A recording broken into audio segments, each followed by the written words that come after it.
हर सुबह हम जिस टूथपेस्ट का इस्तेमाल करते हैं, कभी सोचा है कि वो असल में है क्या? सिर्फ एक पेस्ट? नहीं, ये तो एक छोटी मोटी केमिकल फैक्ट्री का कमाल है, जो हमारी ट्यूब में बंद है। आज हम इसी रोजमर्रा की चीज के पीछे छिपे साइंस को, मतलब इसकी पूरी कहानी को समझेंगे। तो सवाल ये है कि इस छोटी सी ट्यूब में आखिर ऐसा है क्या जो हमारे दांतों को इतना साफ और मजबूत बना देता है। देखिए, ये कोई मामूली पेस्ट तो है नहीं, इसके पीछे है कमाल का साइंस और कह सकते हैं कि इंजीनियरिंग भी। तो चलिए इस ट्यूब वाली फैक्ट्री का दरवाजा खोलते हैं और अंदर झांककर देखते हैं। अच्छा, तो किसी भी चीज को बनाने के लिए सबसे पहले क्या चाहिए होता है? सही कहा, उसका कच्चा माल यानी इंग्रेडिएंट्स। और टूथपेस्ट का मामला भी कुछ ऐसा ही है, बिल्कुल एक सीक्रेट मसाले की रेसिपी जैसा। इसमें हर चीज का अपना एक बहुत जरूरी काम है। तो आइए देखते हैं कि इस सीक्रेट मसाले में आखिर क्या-क्या मिलाया जाता है। तो ये रही वो लिस्ट। देखिए, टूथपेस्ट में कितनी सारी चीजें होती हैं। इसमें दांतों को रगड़कर साफ करने वाले अब्रेसिव्स हैं, पेस्ट को सूखने से बचाने वाले ह्यूमेक्टिन्स भी हैं, और हाँ, कैविटी से लड़ने वाला हमारा हीरो फ्लोराइड वो भी है। मतलब ये तो पूरी की पूरी एक केमिकल रेसिपी है। चलिए इनमें से दो सबसे मजेदार चीजों को थोड़ा और करीब से समझते हैं। तो सबसे बड़ा सवाल, दांतों की असल सफाई होती कैसे है? इसका सारा क्रेडिट जाता है इन एब्रेसिव्स को, यानी घर्षक पदार्थों को। ये असल में कैल्शियम कार्बोनेट या सिलिका जैसे बहुत ही बारीक पाउडर होते हैं। इसे आप अपने दांतों के लिए एक जेंटल स्क्रब की तरह समझ सकते हैं, जो उन्हें बिना कोई नुकसान पहुंचाए आराम से पॉलिश करके प्लाक और दाग धब्बे हटा देता है। कमाल है ना? और वो झाग, जिसके बिना ब्रश करने का फील ही नहीं आता, है ना? वो कमाल है फोमिंग एजेंट का, जैसे कि सोडियम लॉरेल सल्फेट या SLS।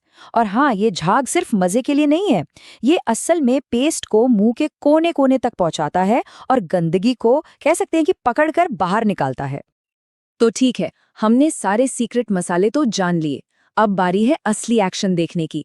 चलिए सीधा फैक्ट्री के फ्लोर पर चलते हैं और देखते हैं कि इन सबको एक साथ मिलाया कैसे जाता है। इन सारी चीजों को बस यूं ही एक साथ नहीं डाल दिया जाता। नहीं, इसका एक खास तरीका, एक सीक्वेंस होता है, और यही तो इसकी केमिस्ट्री को मजेदार बनाता है। देखिए, सबसे पहले ग्लिसरीन और पानी जैसे लिक्विड्स को मिलाकर एक बेस तैयार होता है। फिर इस मिक्सचर को गाढ़ा करने के लिए इसमें बाइंडर्स डाले जाते हैं, बिल्कुल वैसे ही जैसे सूप को गाढ़ा करते हैं। इसके बाद आती है असली सफाई की ताकत, यानी अब्रेसिव पाउडर। और हाँ, बिल्कुल आखिर में फ्लेवर, झाग बनाने वाले एजेंट और फ्लोराइड डाले जाते हैं ताकि उनका असर बना रहे। और ये सब कुछ होता है एक बहुत बड़े हाई स्पीड मिक्सर के अंदर। चलिए, पेस्ट तो मिक्स होकर तैयार हो गया, पर रुकिए, कहानी अभी खत्म नहीं हुई। ये अभी ट्यूब में जाने के लिए पूरी तरह से तैयार नहीं है।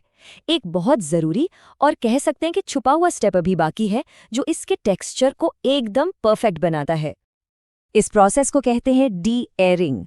अब होता क्या है कि जब पेस्ट को इतनी तेजी से मिक्स किया जाता है तो उसमें हवा के छोटे छोटे अनगिनत बबल्स फंस जाते हैं। तो इन बबल्स को बाहर निकालने के लिए पूरे के पूरे पेस्ट को एक वैक्यूम चेंबर से गुजारा जाता है, जो अंदर की सारी हवा को बाहर खींच लेता है।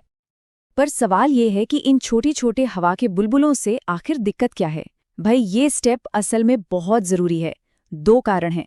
पहला, हवा निकालने से पेस्ट एकदम स्मूथ, चिकना और एक जैसा बनता है। और दूसरा, इससे ट्यूब में पेस्ट को सही मात्रा में भरना आसान हो जाता है, क्योंकि अगर हवा होगी तो वो भी तो जगह घेरेगी, है ना? तो अब हमारा पेस्ट एकदम परफेक्ट है, स्मूथ है और ट्यूब में जाने के लिए तैयार है। तो चलिए इसके सफर के आखिरी पड़ाव को देखते हैं, यानी ट्यूब तक का सफर। अब यहाँ से सब कुछ बहुत तेजी से होता है, एकदम ऑटोमेटिक। तैयार पेस्ट को एक फिलिंग मशीन में भेजा जाता है, जहां मशीनें हर सेकंड कई ट्यूबों में बिल्कुल सही मात्रा में पेस्ट भर देती हैं। और जैसी ही ट्यूब भरती है, फौरन उसके निचले हिस्से को गर्मी से सील कर दिया जाता है।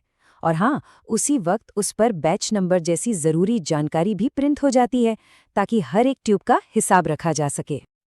लेकिन रुकिए, काम अभी भी पूरा नहीं हुआ। इससे पहले कि ये पेस्ट बाजार में जाए, हर बैच की बहुत सख्त जांच होती है। मतलब हर चीज चेक की जाती है। पीएच लेवल सही है, फ्लोराइड की मात्रा बिल्कुल ठीक है, टेक्सचर और स्वाद हर बार एक जैसा है। इन सब बातों को पक्का किया जाता है। क्वालिटी कंट्रोल यहाँ सबसे ज़रूरी है ताकि हम तक एक सेफ और परफेक्ट प्रोडक्ट पहुँचे। वाह, तो हमने फैक्ट्री की इतनी बड़ी और कॉम्प्लेक्स प्रोसेस तो देख ली, लेकिन चलिए अब एक मज़ेदार बात करते हैं। क्या कभी सोचा है कि टूथपेस्ट घर पर भी बन सकता है? जी हाँ, बिल्कुल बन सकता है। यहाँ दोनों तरीकों में जमीन आसमान का फर्क साफ दिखता है। देखिए, एक तरफ है दर्जनों केमिकल्स, बड़ी बड़ी मशीनें, और दूसरी तरफ बस 2-3 नेचुरल चीजें और एक कटोरी। फैक्ट्री में बना पेस्ट महीनों तक चले, इसलिए बनाया जाता है, जबकि घर पर बना पेस्ट बिल्कुल ताज़ा इस्तेमाल के लिए होता है।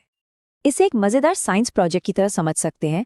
इसमें अब्रेसिव यानी सफाई का काम करता है बेकिंग सोडा, और बाइंडर यानी जोड़ने का काम करता है नारियल का तेल। फ्लेवर के लिए बस थोड़ा सा पुदीने का तेल, और बस इन सबको मिलाते ही एक नेचुरल पेस्ट तैयार। पर हाँ, एक बात याद रखना बहुत ज़रूरी है, इसमें फैक्ट्री वाले पेस्ट की तरह कैविटी से लड़ने वाला फ्लोराइड नहीं होता। तो अगली बार जब सुबह ब्रश करने के लिए ट्यूब हाथ में लेंगे, तो शायद उसे सिर्फ एक पेस्ट की तरह नहीं देखेंगे, बल्कि एक छोटी सी केमिकल लैब के प्रोडक्ट की तरह देखेंगे। है ना ये सोचना कितना दिलचस्प कि कैसे साइंस ने हमारी इतनी छोटी सी रोज की जरूरत को पूरा करने के लिए कितना कुछ किया है।